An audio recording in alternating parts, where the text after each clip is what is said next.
শিক্ষার্থী বন্ধুরা, আশা করি সবাই ভালো আছো। সবাইকে ইঞ্জিনিয়ার্স স্টাডি জোনে স্বাগত। গত ক্লাসে আমরা ইলেকট্রিক্যাল সার্কিট 1 এর সার্কিট প্যারামিটার অর্থাৎ চ্যাপ্টার নাম্বার 1 আমরা শেষ করেছিলাম। আজকে আমরা শুরু করব দ্বিতীয় অধ্যায় থেকে। তোমাদের দ্বিতীয় অধ্যায়টির নাম হলো যে বৈদ্যুতিক নেটওয়ার্ক। বৈদ্যুতিক নেটওয়ার্ক তোমাদের দ্বিতীয় অধ্যায়ের নাম। এরপরে আর কি তোমাদের তৃতীয় অধ্যায় থাকবে নেটওয়ার্ক থিওরেম আর কি। সো এই নেটওয়ার্ক থিওরেম অধ্যায় থেকে আরো বেশি ইম্পর্টেন্ট। তো আমরা তাহলে শুরু করি অধ্যায় 2 থেকে। তো অধ্যায় 2 এর নাম হলো চ্যাপ্টার নাম্বার 2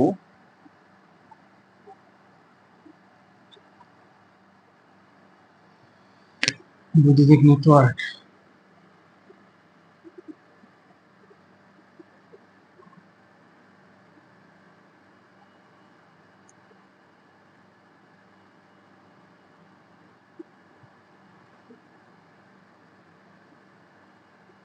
আচ্ছা, বৈদ্যুতিক নেটওয়ার্ক তাহলে আমরা এখান থেকে বুঝি যে নেটওয়ার্ক কি।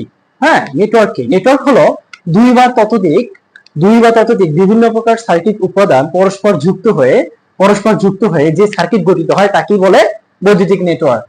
তাহলে কি বুঝলাম? যে দুই বা ততোধিক বিভিন্ন প্রকার সার্কিট উপাদান পরস্পর যুক্ত হয়ে যে নেটওয়ার্ক গঠিত হয় তাকে বলি আমরা সার্কিট, বা সার্কিটের যে গঠিত হয় সেটাই হলো নেটওয়ার্ক বা বৈদ্যুতিক নেটওয়ার্ক। এখন এই যে বৈদ্যুতিক নেটওয়ার্ক, এই বৈদ্যুতিক নেটওয়ার্কে বিভিন্ন প্রকারভেদ আছে, তাহলে আমরা বৈদ্যুতিক নেটওয়ার্কের আগে সংজ্ঞাটা লিখে দিই। দুই বা ততোধিক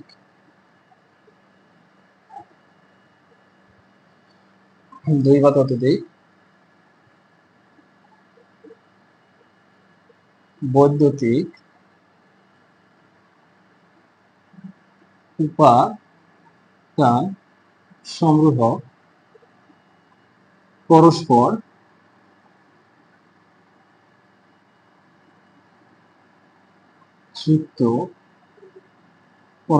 যুক্ত হয়ে, এটা বৈদ্যুতিক না লিখে আমরা বিভিন্ন প্রকার লিখতে, বিভিন্ন প্রকার হয়ে যে নেটওয়ার্ক গঠিত হয় সেটাই হলো সেটি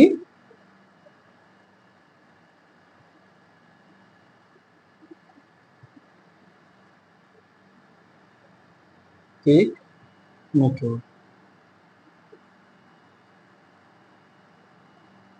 আচ্ছা, এই বৈদ্যুতিক নেটওয়ার্কের বিভিন্ন প্রকারভেদ আছে। বৈদ্যুতিক নেটওয়ার্ক হলো যে এই প্রকারভেদগুলো বিভিন্ন বিষয়ের উপর ডিপেন্ড করে, অর্থাৎ এই প্রকারভেদগুলো বিভিন্ন বিষয়ের উপর ডিপেন্ড করে। যেমন উৎস অনুসারে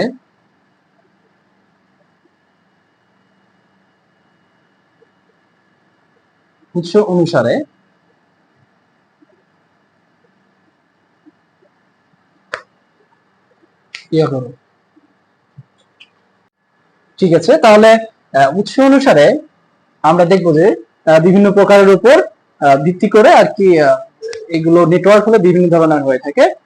উৎস অনুসারে আমরা বলতে পারি নেটওয়ার্ক হলো দুই প্রকার, একটা হলো অ্যাক্টিভ নেটওয়ার্ক আর একটি হলো প্যাসিভ নেটওয়ার্ক। আচ্ছা, অ্যাক্টিভ নেটওয়ার্ক হলো যে সকল নেটওয়ার্ক, অর্থাৎ এক বা একাধিক ইলেকট্রোম্যাগনেটিক ফোর্স যুক্ত বা উৎস যুক্ত যে সকল নেটওয়ার্ক প্রয়োজন হয় সেগুলো হলো অ্যাক্টিভ নেটওয়ার্ক। অর্থাৎ যে সকল নেটওয়ার্কে তোমাদের ইএমএফ বা সোর্স দরকার সেই সকল নেটওয়ার্ক হলো অ্যাক্টিভ নেটওয়ার্ক। আর প্যাসিভ নেটওয়ার্ক আমরা কি বলতে পারি? প্যাসিভ নেটওয়ার্ক হলো যে সকল নেটওয়ার্কে ইএমএফ উৎস প্রয়োজন হয় না, অর্থাৎ ইএমএফ উৎসবিহীন যে সকল নেটওয়ার্ক সেটি হলো প্যাসিভ নেটওয়ার্ক। এরপরে দেখি যে অপারেশনের উপর ভিত্তি করে দুই প্রকার, আবার দুই প্রকার। এক নম্বর হলো ইউনিল্যাটারাল নেটওয়ার্ক, আরেকটি হলো বাইল্যাটারাল নেটওয়ার্ক। এখন ইউনিল্যাটারাল নেটওয়ার্ক কি? যে নেটওয়ার্কের অপারেশনের দিক অনুযায়ী এর বৈশিষ্ট্য বা গুণাবলীর পরিবর্তিত হয়। আচ্ছা, আর বাইল্যাটারাল নেটওয়ার্ক কি? আচ্ছা, বাইল্যাটারাল নেটওয়ার্ক হলো যে নেটওয়ার্ক দুই দিক হতে কারেন্ট প্রবাহের ফলে এর বৈদ্যুতিক বৈশিষ্ট্যের কোনো পরিবর্তন হয় না, অর্থাৎ এর বৈশিষ্ট্য অনুযায়ী এর পরিবর্তন হয় আর বাইলেটারাল হলো যার বৈশিষ্ট্য অনুযায়ী পরিবর্তন হয় না। এটা হলো অপারেশনের উপর ভিত্তি করে নেটওয়ার্ক হলো দুই প্রকার। এরপরে আমরা দেখব যে প্যারামিটারের উপর বৈশিষ্ট্য অনুযায়ী আবার আছে নেটওয়ার্ক হলো দুই ধরনের। প্যারামিটারের বৈশিষ্ট্য অনুযায়ী নেটওয়ার্ক আছে দুই ধরনের। তোমরা সবগুলো এই প্রকারভেদগুলো একটু মনে রেখো, এগুলো পরীক্ষা আসার সম্ভাবনা আছে।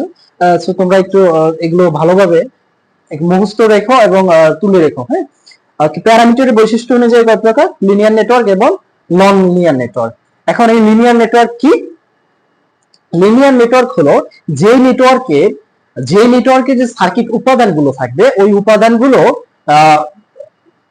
উপাদানগুলো সোর্সের ভোল্টেজ বা রেজিস্ট্যান্সের যে কোনো পরিবর্তন হোক না কেন, ভোল্টেজ এবং কারেন্টের সোর্সের যে কোনো পরিবর্তন হোক না কেন, ওই নেটওয়ার্কের যে উপাদানগুলো থাকবে উপাদানের কোনো পরিবর্তন হবে না। এক কথায় সুন্দরভাবে বলতে গেলে, যে সার্কিটের ভোল্টেজ ও কারেন্টের পরিবর্তনের সাথে সার্কিটের প্যারামিটারের উপাদানের কোনো পরিবর্তন হবে না, সেটি হলো কি লিনিয়ার নেটওয়ার্ক। তাহলে নন লিনিয়ার নেটওয়ার্ক আমরা কি বলতে পারি?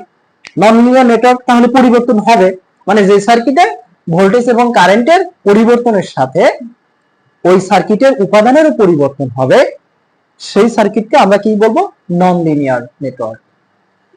এরপর আসি আমরা যে সংযোগের উপর ভিত্তি করে তিন প্রকার ভিত্তি করে, তাহলে কত প্রকার? তিন প্রকার। একটা হলো এল নেটওয়ার্ক, আরেকটি হলো টি নেটওয়ার্ক। আচ্ছা, তাহলে আরেকটি হলো পাই নেটওয়ার্ক। এল নেটওয়ার্ক হলো যে নেটওয়ার্কটা আসলে তোমরা দেখলেই বুঝতে পারবে যে নেটওয়ার্কটা দেখলেই বোঝা যাবে এটা এল এর মতো দেখা যায়। ঠিক আছে, এল এর মতো দেখা যায়, এই নেটওয়ার্কটা দেখলে বুঝবা। আবার টি নেটওয়ার্ক আছে, এটা হলো এইরকম হবে, টি নেটওয়ার্ক টির মতো দেখা যায়, এই কারণে এই নেটওয়ার্কটাকে টি নেটওয়ার্ক বলে। আরেকটি হচ্ছে পাই নেটওয়ার্ক। পাই নেটওয়ার্ক হলো যে নেটওয়ার্কটা এরকম আর কি পায়ের মতো দেখা যায়। এই নেটওয়ার্কটাকে যেমন পায়ের মতো দেখা যায়, এই নেটওয়ার্কটাকে আমরা পাই নেটওয়ার্ক বলবো। দেখলেই বোঝা যায় যে এটা পায়ের মতো, এটা টি এর মতো, এটা আর একটা এল এর মতো। ঠিক আছে, তাহলে এরপরে আমরা দেখব যে অ্যাক্টিভ ও প্যাসিভ নেটওয়ার্কের মাঝে কি তুলনা আর কি। আমরা এর আগে বলছিলাম যে অ্যাক্টিভ নেটওয়ার্ক কি, প্যাসিভ নেটওয়ার্ক কি। অ্যাক্টিভ নেটওয়ার্ক হলো যে এক বা একাধিক উৎস এবং প্যারামিটার যুক্ত থাকবে, অর্থাৎ এক নম্বর বৈশিষ্ট্য যে এতে উৎস থাকবে, প্যারামিটার তো থাকবেই, সাথে উৎসও থাকবে। আর প্যাসিভ নেটওয়ার্কে শুধুমাত্র দেখবো যে শুধুমাত্র প্যারামিটার থাকবে, কোনো উৎস থাকবে না। ঠিক আছে, এক নম্বর হলো এটা। দুই নম্বরে আমরা বলতে পারি যে এতে কারেন্ট বা ভোল্টেজ সোর্স থাকে, অর্থাৎ এই যে উৎস থাকবে, উৎস তো আমরা জানি দুই ধরনের, একটি কি ভোল্টেজ সোর্স বলতে পারি, আর একটি কি কারেন্ট সোর্স। তো এটা আর কি, এতে কারেন্ট বা ভোল্টেজ সোর্স থাকবে। এই প্যাসিভ নেটওয়ার্ক কি হবে? প্যাসিভ নেটওয়ার্কে কোনো সোর্সই থাকবে না, কোনো সোর্স থাকবে না। তিন নম্বর বলতে পারি, এটা উদাহরণ হিসেবে আমরা বলতে পারি যে যেমন জেনারেটর, তারপরে ব্যাটারি, তারপরে ডায়োড। এদিকে আমরা প্যাসিভ নেটওয়ার্কের ক্ষেত্রে বলতে পারি যেটাতে আর কি কোনো সোর্স লাগে না, সেটি হলো যেমন রেজিস্টর, ইন্ডাক্টর, ক্যাপাসিটর। আর এখানে আমরা চার নাম্বার যে বৈশিষ্ট্য, সেটা আমরা যে পার্থক্য আমরা দেখলাম, চার নম্বরে হলো দুটো সার্কিট। দেখো দুটো সার্কিট দেওয়া হয়েছে যে এটা একটা নেটওয়ার্ক যেখানে কি অবশ্যই দুইটা সোর্স প্রয়োজন, হয় ভোল্টেজ সোর্স অথবা কারেন্ট সোর্স। আমি দুইটাই দেখাইছি, এখানে ভোল্টেজ সোর্স, এখানে কারেন্ট সোর্স, অর্থাৎ এই একটা নেটওয়ার্কে সোর্স প্রয়োজন। এটা কি নেটওয়ার্ক তবে হবে? সেটা হবে অ্যাক্টিভ নেটওয়ার্ক। আর এই একটা নেটওয়ার্ক যে অনেকগুলো রেজিস্টর একটা নেটওয়ার্ক তৈরি করেছে, কিন্তু এখানে কোনো সোর্স নাই, এখানে কোনো সোর্স নাই, এটা হলো প্যাসিভ নেটওয়ার্ক। ঠিক আছে, আচ্ছা এরপরে আমরা দেখবো কারেন্ট সোর্স। কারেন্ট সোর্স কি? কারেন্ট সোর্স হলো যে এটি এমন একটি সোর্স যা লোড প্যারামিটারের যে কোনো পরিবর্তনই হোক না কেন তার প্রান্তদ্বয়ে সে সর্বদাই একটি নির্দিষ্ট পরিমাণ কারেন্ট সে সরবরাহ দিবে। অর্থাৎ ধরো একটা সার্কিট, এখানে একটা কারেন্ট সোর্স আছে,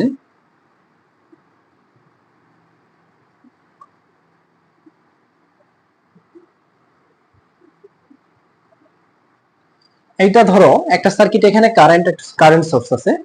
অর্থাৎ লোড প্যারামিটার, এই যে প্যারামিটার গুলো ব্যবহার করা হয়েছে, রেজিস্টার গুলো ব্যবহার করা হয়েছে লোড প্যারামিটার, এই প্যারামিটার গুলোর মান যাই হোক না কেন, পরিবর্তন হোক, এটা 5 ওহম এখানে খুলে এখানে আমি 10 ওহম লাগাই, যেটাই পরিবর্তন করি না কেন, এই কারেন্ট সোর্স সর্বদা তার যে সরবরাহকৃত কারেন্ট সেই পরিমাণ কারেন্টই সে এই সার্কিটে সরবরাহ করবে, অর্থাৎ এর কারেন্টের কোনো পরিবর্তন হবে না। এটাই হলো কারেন্ট সোর্স। এখন কারেন্ট সোর্সের ইন্টারনাল রেজিস্ট্যান্স অনেক বেশি হয়। কারেন্ট সোর্সের ইন্টারনাল রেজিস্ট্যান্স অনেক বেশি হয়। এই কারেন্ট সোর্সের ইন্টারনাল রেজিস্ট্যান্স অর্থাৎ আমরা কি বলবো, এখানে আমি লিখে দিচ্ছি ইন্টারনাল রেজিস্ট্যান্স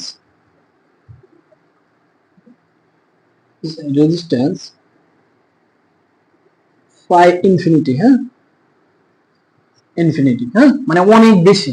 আর অনেক এটা এর ইন্টারনাল রেজিস্ট্যান্স এর সাথে এই সোর্সের সাথে প্যারালালে অবস্থান থাকে, অর্থাৎ এটা আমরা বলতে পারি আর এস, অর্থাৎ সোর্সের রেজিস্ট্যান্স প্যারালালে অবস্থান থাকে।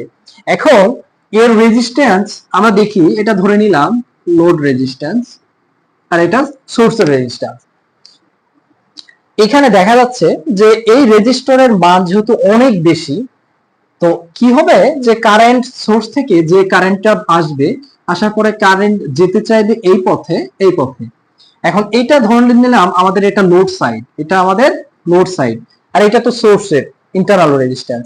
এখন কারেন্ট এই দিক দিয়ে আসবে না, বিকজ এখানে ইন্টারনাল রেজিস্ট্যান্স অনেক বেশি, মানে বাধা অনেক বেশি। এই কারণে এই কারেন্টের কাছে মনে হবে যে এখানে কোনো পথ নেই, এখানে ওপেন সার্কিট বিবেচনা করবে, সে সম্পূর্ণ কারেন্ট তার লোডের মধ্যে দিয়েই প্রবাহিত হবে। ঠিক আছে, এইভাবে মূলত কারেন্ট সোর্স কাজ করে থাকে। আর যদি কোনো কারণে দেখো, কোনো কারণে যদি ইন্টারনাল রেজিস্ট্যান্স আমি এখানে সংযোগ না করে ইন্টারনাল রেজিস্ট্যান্স এখানে দেখাই, এটা যদি আরএস ধরি, এখানে যদি দেখাই তাহলে কি হবে? এখানে যদি দেখাই, আমরা জানি যে ইন্টারনাল রেজিস্ট্যান্স অনেক বেশি, অনেক বেশি যদি হয় তো এখানে কারেন্ট আসার পরে এর যে বাধা অনেক বেশি হওয়ার কারণে এখানে ওপেন সার্কিটের মতো কনসিডার হবে। ওপেন সার্কিট যদি হয় তাহলে এই সার্কিট এখানে ধরে নিলাম ওপেন সার্কিট হলো এরকম, অনেক এমন বাধা যে যার মধ্যে দিয়ে কারেন্ট প্রবাহিত হতে পারবে না। তো কারেন্টের কাছে মনে হবে যে আমি এখানে যেতে পারবো না, কারেন্ট তো যেতে পারে না কোন সার্কিটে? ওপেন সার্কিটে। তো এটা ধরে নিলাম ওপেন। তো ওপেন যদি হয় তাহলে এই লোড কি আদৌ চলবে? এই লোড কিন্তু চলবে না। ঠিক আছে, তাহলে কারেন্ট সোর্সের ইন্টারনাল রেজিস্ট্যান্স কিন্তু প্যারালালি রাখতে হবে। এটা আমরা সিরিজে দেখানো যাবে না, সিরিজে দেখালে কিন্তু আসলে এটা সার্কিটে আর কি অ্যাপ্লাই হবে না। এরপরে আমরা দেখব যে ভোল্টেজ সোর্স কি। ঠিক আছে, ঠিক আছে, এবার তাহলে আমরা ভোল্টেজ সোর্স একটু সংজ্ঞাটা দেখে নেই।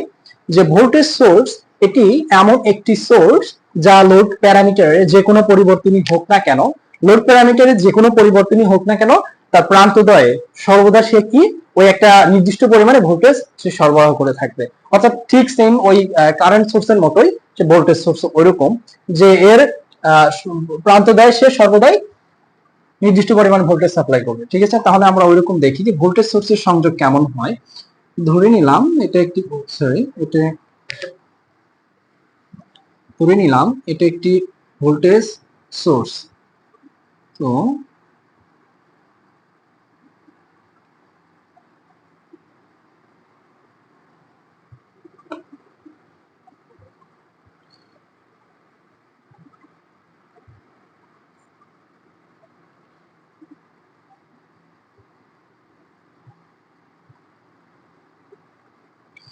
অর্থাৎ যে এর একটা ভোল্টেজ সোর্স, এই ভোল্টেজ সোর্স কি হবে যে এর প্যারামিটার গুলো যে আছে, প্যারামিটার গুলো যে কোনো পরিবর্তনই হোক না কেন, এর প্রান্তদ্বয়ে এই ভোল্টেজ সোর্স সবসময় একটা নির্দিষ্ট পরিমাণে ভোল্টেজ সরবরাহ দিয়ে থাকবে।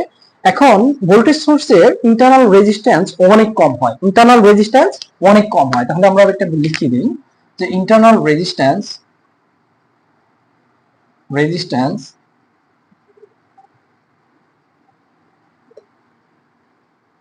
প্রায় জিরোর কাছাকাছি। আচ্ছা, কোন সার্কিটে বা ধরো কোন একটা সার্কিটে বললাম যে এর মধ্যে দিয়ে কোনো বাধা একদমই নেই, বাধা নাই এমন কোন সার্কিট বলতো? Short circuit. বাধা নাই এমন কোন সার্কিট? Short circuit. যেখানে কোনো রেজিস্ট্যান্স জনিত কোনো বাধা নাই সেটা হলো শর্ট সার্কিট, আর যেখানে রেজিস্ট্যান্স জিরো সেটা একটু শর্ট সার্কিট, তাই না? তো ভোল্টেজ সোর্সের ইন্টারনাল রেজিস্ট্যান্স যেহেতু জিরো, তা আমরা ধরে নিতেই পারি যে এটা শর্ট অবস্থায় আছে, শর্ট অবস্থায় আছে। তো এইগুলো যদি একটা লোড সাইড হয়, এগুলো যদি লোড সাইড হয়, দেখো যে এই কারেন্ট এখানে ভোল্টেজ সোর্স থেকে যে বিদ্যুৎটা প্রবাহিত হবে এটা কিন্তু এটা শর্ট হলে এখান দিয়ে কিন্তু স্বাভাবিকভাবে এই লোডটা কিন্তু পরিচালনা করতে পারবে। কিন্তু যদি কোনো কারণে আমরা বিবেচনা করলাম যে এই ভোল্টেজ সোর্সের ইন্টারনাল রেজিস্ট্যান্স সোর্স এটা সোর্সের সিরিজে না হয়, এটা আমরা প্যারালালে চিন্তা করলাম। ধরে নিলাম যে এখানে কোনো সোর্স নাই, এটা হলো আরএস। তো ইন্টারনাল রেজিস্ট্যান্স, তো ইন্টারনাল রেজিস্ট্যান্স এটা মানে কি আমরা কি বলছি যে এটা হলো এর ইন্টারনাল রেজিস্ট্যান্স অনেক কম। এখন ইন্টারনাল রেজিস্ট্যান্স যদি অনেক কম হয় এটা শর্টের মতো, তো এটা আমরা বিবেচনা করব কারেন্টের কাছে কি মনে হবে যে এখান থেকে যখন কারেন্ট প্রবাহিত হবে তখন তার কাছে মনে হবে যে সে কোন দুইটা পথ দিয়ে যেতে পারে, একটা পথ দুইটা পথ, তাই না, এই পথ দিয়ে এই পথ দিয়ে। এখন যেহেতু এটা শর্ট হয়ে গেছে তাহলে কিন্তু এই বাকি লোডগুলো কিন্তু আর চলবে না, সে তার ভিতর দিয়েই সবসময় কারেন্ট প্রবাহিত হবে, অর্থাৎ তাহলে ভোল্টেজ সোর্সের ইন্টারনাল রেজিস্ট্যান্স কিন্তু কখনোই প্যারালালে দেখানো যাবে না। এর পরবর্তী লেকচারে পরবর্তীতে আমি দেখাচ্ছি তোমাদের কারেন্ট সোর্স থেকে ভোল্টেজ সোর্সে কিভাবে কনভার্ট করা হয় এবং ভোল্টেজ সোর্স থেকে কারেন্ট সোর্সে কিভাবে কনভার্ট করানো যায়। ঠিক আছে, ওকে। আচ্ছা, তাহলে আমরা দেখি যে কারেন্ট সোর্স থেকে কিভাবে ভোল্টেজ সোর্সে কনভার্ট করে।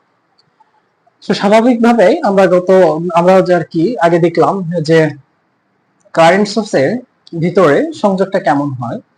তো এরকম একটা সোর্স এর ইন্টারনাল রেজিস্ট্যান্স হলো প্যারালালে অবস্থান আছে। এখন এই সোর্সটাকে আমি যদি ভোল্টেজ সোর্সে কনভার্ট করতে চাই, দেখো আমরা জানি কি V equal to I into R, এই সোর্সের ইন্টারনাল এই সোর্সের যদি আমি এই দেখো এর মধ্য দিয়ে যে প্রবাহিত কারেন্ট এটা কিন্তু সিম্পল কিন্তু একটা সিরিজ সার্কিট, তাই না। তার মানে এই সোর্সের কারেন্টে কিন্তু এই ইন্টারনাল রেজিস্ট্যান্সের মধ্য দিয়ে প্রবাহিত হবে। তাহলে এর কারেন্ট জানি আর রেজিস্ট্যান্স জানি, তাহলে আমরা কি এখান থেকে ভোল্টেজ বের করতে পারবো না? ধরো পাশাপাশি এখানে আমি একটা ভোল্টেজ সোর্স করলাম। দেখো এই ভোল্টেজ সোর্সের ইন্টারনাল রেজিস্ট্যান্স কিন্তু সিরিজে থাকে, আর এটা হলো ভোল্টেজ তার। তো এই ভোল্টেজের মান কেমন হবে? এই ভোল্টেজের মান হবে যে ভি ইকুয়াল টু আমরা যে আইআর জানি সেই ইন্টারনাল রেজিস্ট্যান্স এবং এই কারেন্টের গুণফল যে ভোল্টেজটা পাবো সেটাই হবে এই সাপ্লাই ভোল্টেজ সোর্সের সাপ্লাই ভোল্টেজ। আর ইন্টারনাল রেজিস্ট্যান্স কোনো পরিবর্তন হবে না, শুধুমাত্র এর সংযোগটা পরিবর্তন হবে। সংযোগটা কি পরিবর্তন হবে?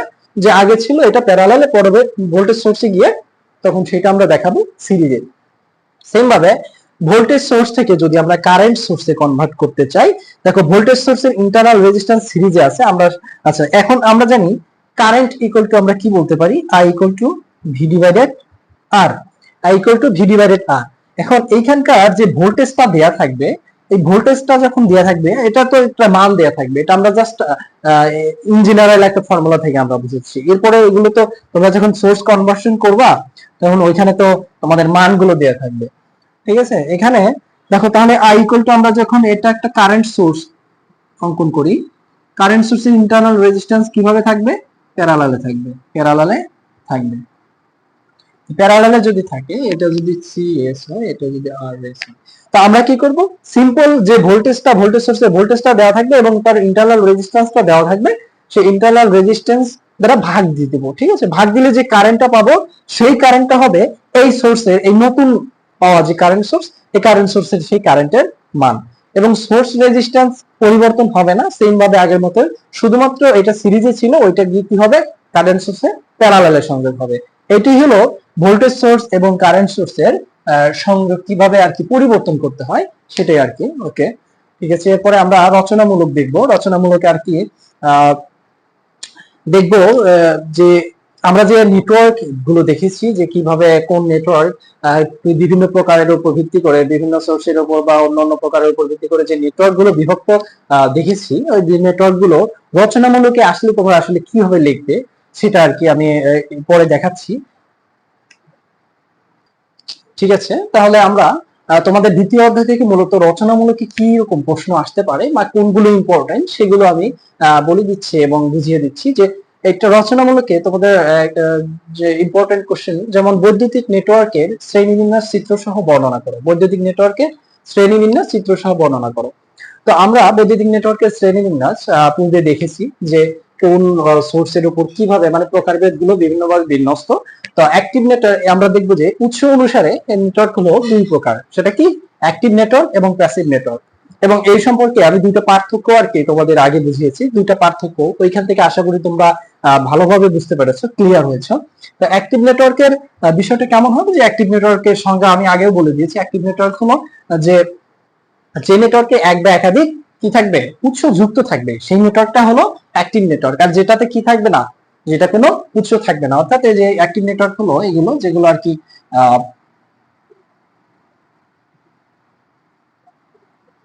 যেগুলোতে কি উৎস থাকবে, এখানে কারেন্ট সোর্স থাকতে পারে। আর যেগুলো কি, যেগুলো কোনো উৎস থাকবে না, অর্থাৎ শুধুমাত্র এর প্যারামিটার গুলো দ্বারা যে নেটওয়ার্ক গঠিত হয় সেটাই হলো, এটা হলো প্যাসিভ নেটওয়ার্ক। আর এটা কি অ্যাক্টিভ নেটওয়ার্ক। আচ্ছা ঠিক আছে, এরপরে আমরা দেখবো যে ওকে এটা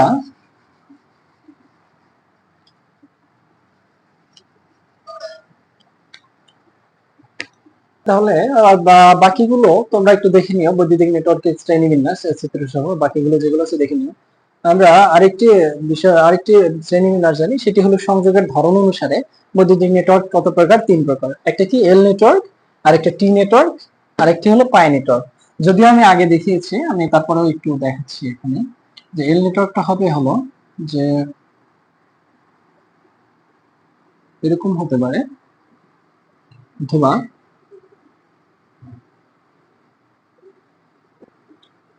এরকম হতে পারে। এটা হলো এল নেটওয়ার্ক, ঠিক আছে, এল নেটওয়ার্ক। দুটি আর কি, দুটি রেজিস্টার বা প্যারামিটার যখন ইংরেজি লেটার এল এর মতো যখন দেখা যাবে, অর্থাৎ এদের বিন্যস্ত এমন হবে যে এল এর মতো দেখা যায়, সিরিজের সংযোগ করলে ওইটাকে এল এর মতো দেখা যায়, সেই নেটওয়ার্কটা হলো কি এল নেটওয়ার্ক। টি নেটওয়ার্ক কেমন হবে, যে ইংরেজি লেটারের টি এর মতো যদি দেখা যায়, যেমন ইন্টার রেজিস্টার, এইভাবে আমরা এই টি রেজিস্টারকে স্টার সংযোগ বলতে পারি। অর্থাৎ তিনটা রেজিস্টার যখন স্টারের সংযোগ করব, তখন যেই বিন্যস্ত বা যেই রকম সার্কিটটা দেখা যায়, যে এইটাই হলো তোমাদের টি নেটওয়ার্ক। আর পাই নেটওয়ার্কটা কি হবে, যে পায়ের মতো দেখা যাবে, অর্থাৎ এর প্যারামিটার গুলো এরকম থাকবে, একটা সার্কিটে এরকম থাকবে প্যারামিটার। এটা হলো স্টার সংযোগ আমরা বলি। আর এটা কি, দেখো পায়ের মতো দেখা যাচ্ছে, এটা হলো কি পাই নেটওয়ার্ক। ঠিক আছে, এই অধ্যায় থেকে তেমন আর তেমন গুরুত্বপূর্ণ রচনামূলক তেমন নেই। তোমাদের মূলত সার্কিট ওয়ানের সবচেয়ে গুরুত্বপূর্ণ চ্যাপ্টার শুরু হচ্ছে চ্যাপ্টার 3 থেকে। আমি নেক্সট ক্লাসে চ্যাপ্টার 3 থেকে শুরু করব, ইনশাল্লাহ তোমরা ওই ক্লাস থেকে অ্যাক্টিভ থাকার চেষ্টা করবা। ওকে, ঠিক আছে, সবাই ভালো থেকো, সুস্থ থেকো, খোদা হাফেজ।